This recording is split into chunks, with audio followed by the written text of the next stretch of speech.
We can bring in Nick Westcott, a former British diplomat in West Africa and the Sahel, and now a professor of practice in diplomacy at SOAS University of London. Good morning, and thank you so much for taking the time to speak with us. Good morning. First, just how bad is the situation right now for the military junta? The situation is deteriorating quite rapidly. Since the attack on Bamako and the assassination of the defense minister less than a week ago, the rebel groups, now an alliance between the Azawad liberationists in the north and Jainim in the center and south, has been gaining a lot of ground. They've captured Kidal in the north. They've now captured Tessalit on the border with Algeria. They have attacked a base at Homburi, and they are now trying to implement a siege, effectively, of Bamako. And the army, with their Russian allies, appear not to have been able to push them back anywhere.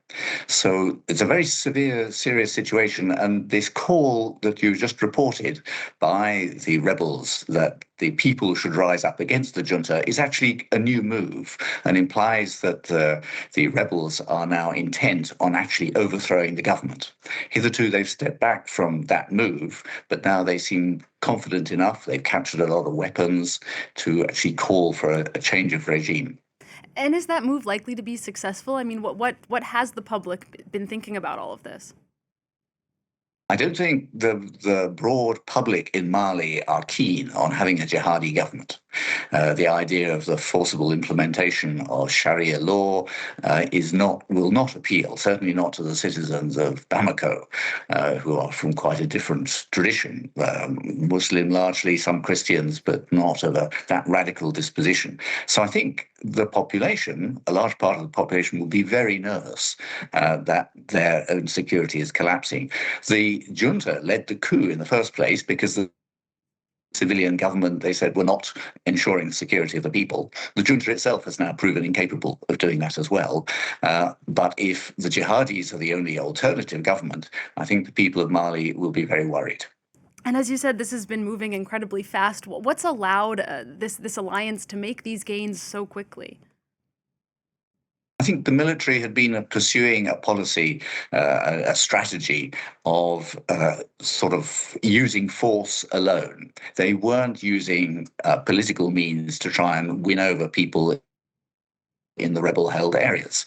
And the army has been accused by Human Rights Watch and others of serious human rights abuses in their fight against the terrorists, thereby not really gaining public support and driving more young people in the northern areas to join the jihadis. So they were pursuing a military-only strategy, and what is needed is a political strategy to bring people back.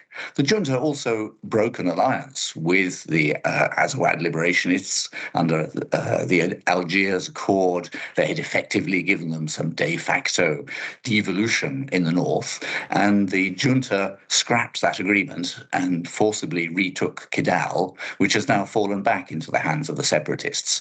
And in breaking that alliance, they lost an ally against the jihadis.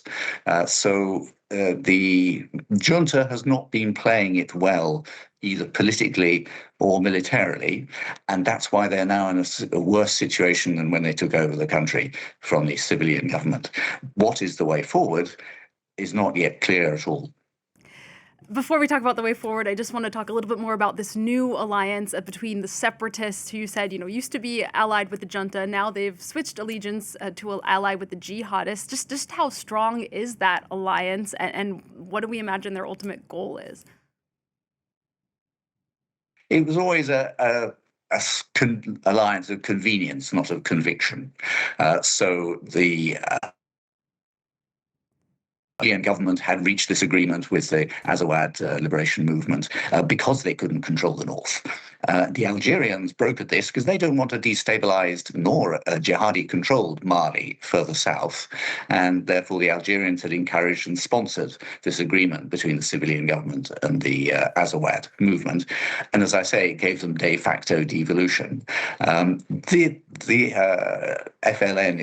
FLA, have been fighting separatist war for decades. I mean, for almost since independence, they've been seeking greater autonomy or independence up in the north. So this is not new at all. But the fact that they have now allied with a jihadi movement, that changes things a lot. And it's avoidable from the government's point of view. If they had been wiser, they would have sustained that agreement and got the Azawad movement to act as allies still against the jihadis. And speaking now of the way forward, I mean, is the Malian military government going to be able to fight off this offensive on their own? Are the Russians going to be enough to help them? Or are there other powers like France that perhaps could step in? Two things are clear. One, the Malian government military can't fend off the jihadis alone.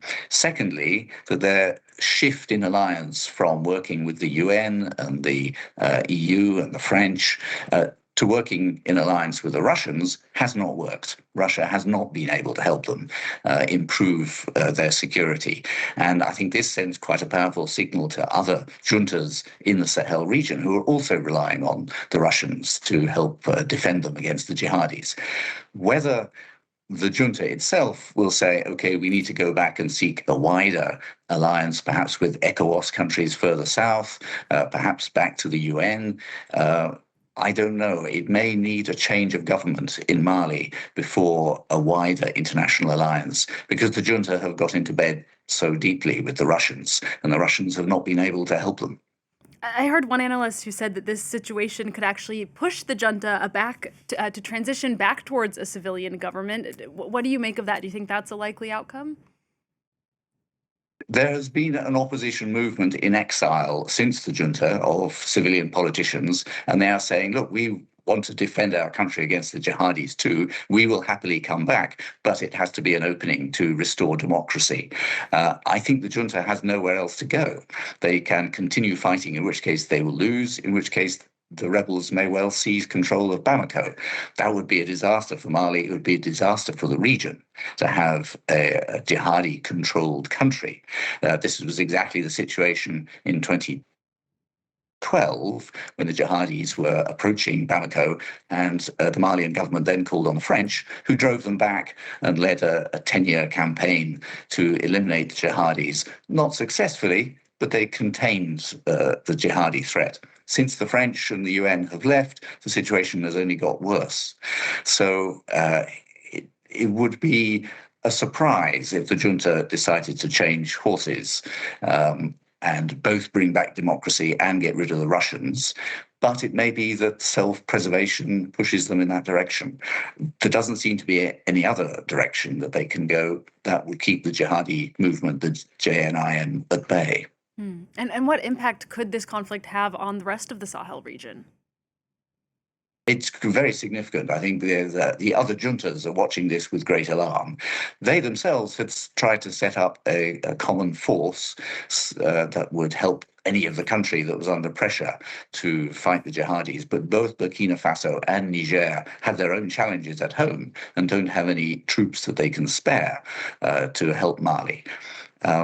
An earlier effort to build an ECOWAS-wide force fell apart, as we know, when the Association of Sahel States separated itself from ECOWAS, and they're only just beginning to restore good relations there.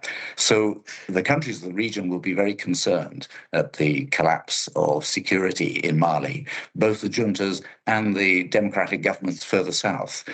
But what the answer is does require the Malian government, currently the junta, to take some positive steps to expand its alliances and bring in help from other quarters than Russia. All right, well, we will continue to keep a close eye on the situation. Nick Westcott, thank you again so much for bringing us your analysis this morning. That's Nick Westcott, a former British diplomat in West Africa and the Sahel, now a professor of practice in diplomacy at SOAS University of London.